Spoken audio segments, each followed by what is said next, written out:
Hello everyone! Our topic for today is all about multiplying fractions.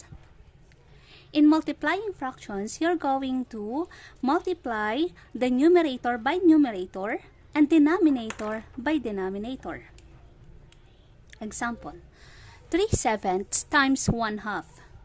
3 times 1 is 3. 7 times 2 is 14.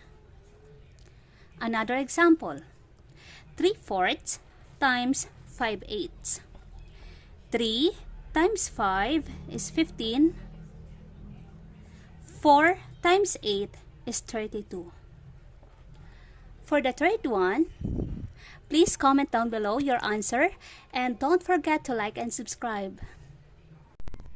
Next, multiply 6/7 by 5/12. 6 times 5 is 30.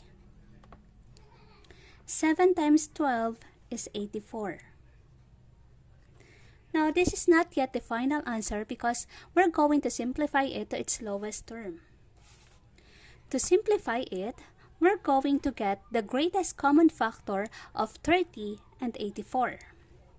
The factors of 30 are 1, 2, 3, 5, 6, 10, and so on.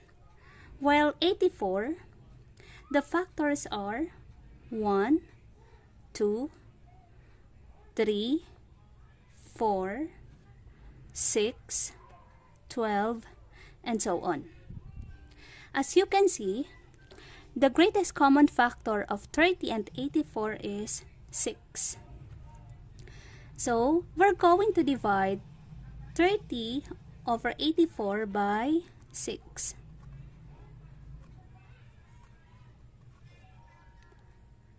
"30 divided by 6 is equal to 5.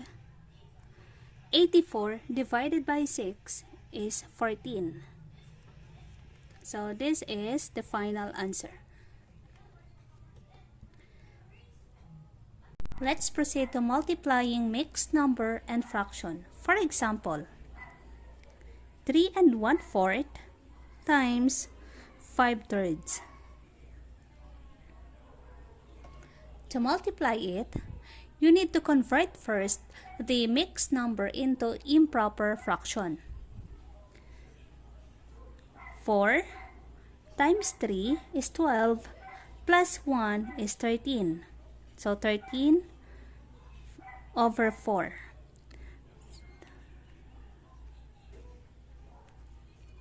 Okay, so let's proceed to multiplication. 13 times 5 is 65. 4 times 3 is 12. The answer is improper fraction. So we're going to change it into mixed number. To change it, divide 65 by 12. The answer is 5 and the remainder is 5. So the final answer here is 5 and 5/12.